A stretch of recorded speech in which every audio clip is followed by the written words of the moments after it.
Bueno, Anela Baka Maioz naiz, Lasarte Oriakoa naiz. Elkarrizketa egin bitartean 24 urte dauzkat, baina astebete barru 25 beteko ditut. Bueno, ikasketei dagokionez edo Euskal Filologia ikasi nun eta gaur egun gizarte antropologiako master bat bukatzen nahi naiz. Justu dena ondo badijoa behintzat irailean bukatuko dut eta bitarte honetan bertsolaritzan garatutako umorearen inguruko ikerketa lan bat egiten nahi naiz, genero ikuspegitik, hori izango da nire master amaierako lana.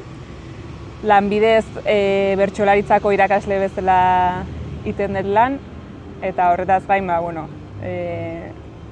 onarpen prozesu bat eta gero edo alduntze prozesu bat eta gero oraindik ere aitortzea kostatzen zaidan arren bertsolaria naiz.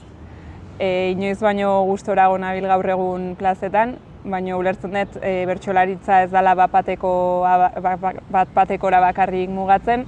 Ordu nahi saiatzen pixkat bat-batekoaz gain bertsolaritzan beste alor batzuk edo esperimentatzen, izan daitekena bai idatzizkoa, bertso sortak idaztea asko gustatu izan zait betidanik. Manaldi berezi bat sortu duela gutxi Beatriz Egizabal izeneko ipuin kontalari eta klaunarekin. Eta pixkat hain saiatzen hori bat-batekora mugatu beharren esparrua pixkat irekitzen eta bertsolaritzaz kanpo ere ireki nahiko nuke, hau da, bertsolari izateaz gain sortzaile izatea gustatuko litzaiake, edo sortzaile bezala ulertzea nire burua, idatziz, bestelako gauzak esperimentatuz, esango nuke betidanik izan naizela jakin min asko daukan pertsona eta jakin min horrek ematen naula nolabait nire burua elikatzera, ikastera eta gero pixkat ikasi den horrekin sorkuntzatik bestei eragin nahi izatera. Eskerrik asko. Bueno, 12 urte neuzkala hasi nintzen bertso eskolara juten. Lehenengo idatzizko bertsoak egiten ikasi nun.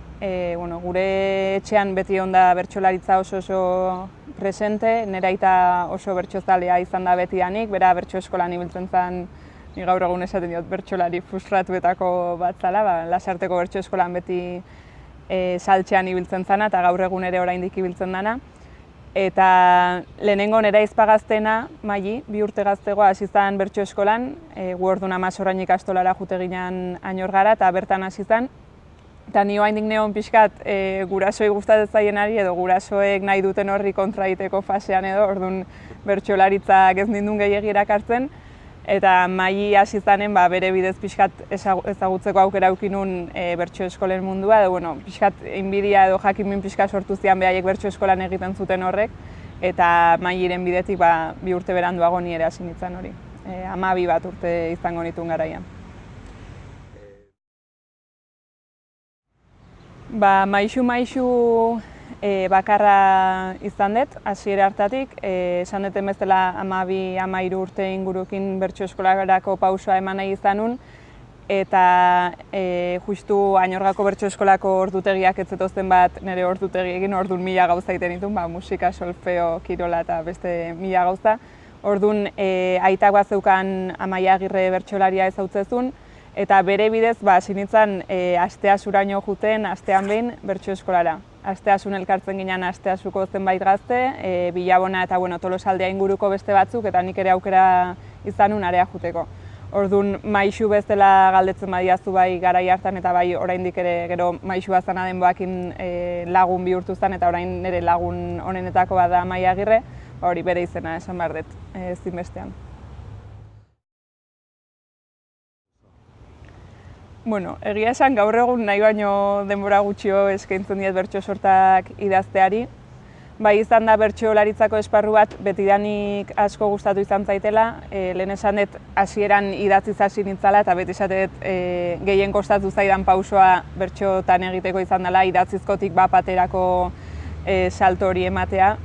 Lehen ez dut esan baino oso perfekzionista naiz eta horrekin lotuta pixkat autodestrukziorako joera edo badaukat. Orduan, bateko tasunaren inertziek edo segundu gutxitan erantzun behar izate horrek beti sortu dit bertigo handia eta bertso sorten mundua gehiago izan da beste patxada batekin eta lasaiago idazteko bide bat, hori gaur egun ez daukat hainbeste denbora zoritxarrez, bertso sortei eskaintzeko, baina idazten ditudanean, idazten ditut etxeko, gela bat daukat idazteko, liburuz beteta eta normalean han idazten ditut. Gero egia da, idazten jarri aurretik edo, oso mendizalean naiz adibidez, eta asko gustatzen ez zait mendian zehar nijoala, bakarrik paseatzen edo nijoala, ideia batzuk buruan ibili, buelta batzuk eman, eta gero behin esertzen naizenean, lehenago pentsatutako horren inguruan idaztea. Eta kontrara ere, denboraz batzutan larri txamarri biltzen naiz, baina gustatzen zait bertso sorta bat idazten dedanean, gero denbora bat utzi, reposatzen edo, bere hortan utzi, eta gero tarte bat eta gero berriro hartzea, berrirakurtzea, eta pixkat aurretik idatzitako horren gainean zuzenketak egin, edo aldaketak egin, edo ze idazleri irakurtzen nion testu bat inoiz ez dagoela bukatua, ez? Azkenen editoriak edo gainen dauzkazunak eramate zaitula azkenen fetxa baten barrun hori entregatu behar izatea, eta nahi ere bertso sortekin antzekoa pasatzen zait. Gero 6 hilabete barru edo hartzen baditut orduan idatzitakoak askotan esaten dut, bain momentu ontakoanek beste modu baten idatziko luke, edo beste forma bat emango lioke, baina noizbait bukatutzat eman behar dira, eta bai. Bueno, ezakit, gai garai eta pertsonaia baino, esango nuke ikuspegi bat edo, ni oso kontziente naiz nire emakumetasunaz, feminista kontsideratzen naiz, eta feminismotik saiatzen naiz, feminismoaren begiradatik edo betaurrekoetatik, pixkat egiten dedan guztia edo alde dana bintzat betaurreko hien baitatik egiten. Orduan, kontziente naizela eta adibidez Buktegirako bertso sorten bilduma egiterakoan, ikusi niola lotura bat edo bazaukatela nire bertso sortek, ez da kasualitatea askotan emakumeak hartzea protagonistatzat, edo genero gaiekin lotura daukaten gaiak tratatzea, emakume historiak ikusezin bihurtu dituen emakume tarte bat egin nahi izatean ere bertso sortetan, esango nuke badagoela zehar lerro moduko bat, ez nuke esango gai bat denik emakume izatea bere hortan, baina nolabait badagoela zehar lerro bat edo transversalki edo lantzen dedan gai horien inguruan azkenen bertso sorta bat idazteko eta jartzeko zerbaiten inguruan hausnartzen idazten izan behar du benetan barrutik edo erraietatik datorren zerbait, ez? Eta nire kasun benetan kezkatzen nauten gaiak, beste mila ere badaude edo benetan mugitzen nauten gaiak eta ikutzen nauten gaiak, askotan zehar lerro horrekin lotura ukitzen dute, orduan ez da kasualitatea horren inguruan idatzi nahi izatea.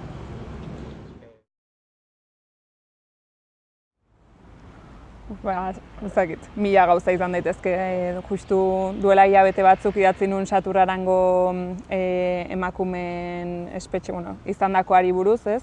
Eta kasu hortan izan zen, lagun batek intzula arkitekturako karrera bukatu zuen, eta justu Saturrarango espetxeai buruz dintzun karrera amaierako lana, bi aldu intzian irakurtzeko, irakurri nuen, eta esan nuen, honekin sortuko nuke zerbait, ez? Hori izan daiteke, ezakit, edo zein motivazio txiki edo egunkariko zutabe bat, artikulo bat, autobusean entzuten dezun elkarrizketa bat, ezakit, nik uste sortzaileak bere buruari eskatzen diola, edo askotan inkontzientek ere bai, ez? Gaudela oso pendiente edo oso askotan pasat zaitez, besterik gabe hitz egiten egon, edo Kuadriakoekin tabernan hitz egiten egon, eta esatea, hau gordeko dut eta emango dizkiot buelta batzuk eta igual sortuko dut zerbait ontatik edo ezakit. Ohitura handia daukat adibidez edo kuaderno baten idazteko hitz klabeak, gero momentu baten berrartzeko edo mobileko notas edo horre askotan norbaitek emandako ideiak edo askotan apuntatzen ditut, eta gero batek daki, igual denbora pasata hartzen ditut, nik uste hori sortzaile izateak eskatzen dula une oro adi edo une oro sortzen egoteko jarrera bat, eta uste hori badukatela. Iruditzen zaitu haindikan, eta inoiz ez bukatuko, garaitzen ari naizen bertso molde bat edo bertso estilo bat daukadala, eta zorionez hori nire bizipenekin eta nire bizitzan aurrea junalda aldatzen jungo dela. Inundik inora ez berdin ikusten, 12 urtekin bertso eskolan hasi zananek eta gaur egun 25ekin bertxotan ari dan, bai idazten eta bai bapatean ari dan anek, oso ikuspegi ezberdina dauzkate bai bizitzaren inguruan, munduaren inguruan, beste 1000 gauzaren inguruan. Orduan saiatzen naizena da eta nahiko nukena da momentuan bizi deten hortatik ahalik eta gertuen dagon bertsolaritza bat sortzen eta entzulei eta irakurlei hori eskaintzen. Ezagik, oso irakurtzalea naiz, asko irakurtzen dut. Eta bereziki gustatzen zaidana da, nobelak eta holare bai, baina batez ere ipuingintzak nauka oso harrapatuta. Eta emakume ipuingile asko irakurri ditut. Eider Rodriguez da niretzako asko gustatzen zaidan idazle bat. Eta bere liburu bat gomendatzekotan Haragia gomendatuko nuke.